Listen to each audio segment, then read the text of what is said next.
I lost 47,000 pounds in 11 months. Not 470,000 pounds. Not the hundreds of thousands you hear about in these stories. Just 47,000 pounds. Which sounds almost modest, doesn't it?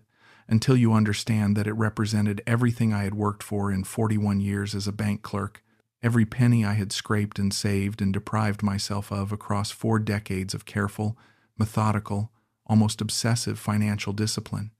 41 years of brown bag lunches and second-hand cars and never once going on a holiday that cost more than 800 pounds.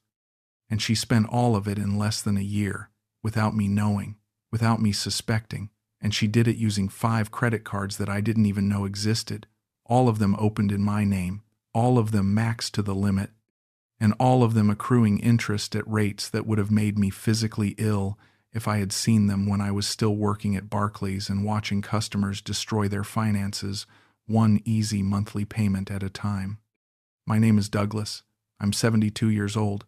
I'm telling you this because I want you to understand that what happened to me can happen to anyone. People will tell you it can't happen to someone who spent their whole career in banking. People will tell you that financial literacy protects you, that understanding interest rates and credit scoring and debt-to-income ratios means you can't be taken in by something like this. Those people are wrong, because financial literacy doesn't protect you from yourself. It doesn't protect you from the version of yourself that wants to believe, that needs to believe, that has decided to believe regardless of what the evidence says. And it certainly doesn't protect you from a 25-year-old woman who spent every working day of her adult life learning exactly how credit card applications work and exactly what information you need to fill them out. I want to be very clear about something before I go any further. I'm not telling you this story to blame Thailand.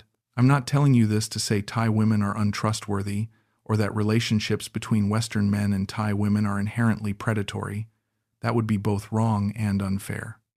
I'm telling you this because I made specific choices that led to a specific outcome, and I want you to understand what those choices were so that you don't make them yourself.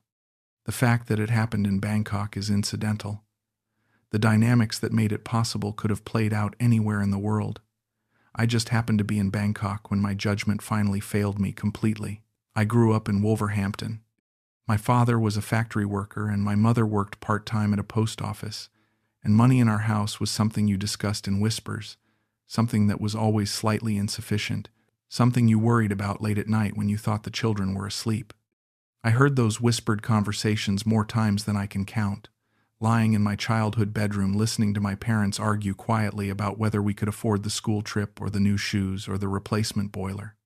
I made a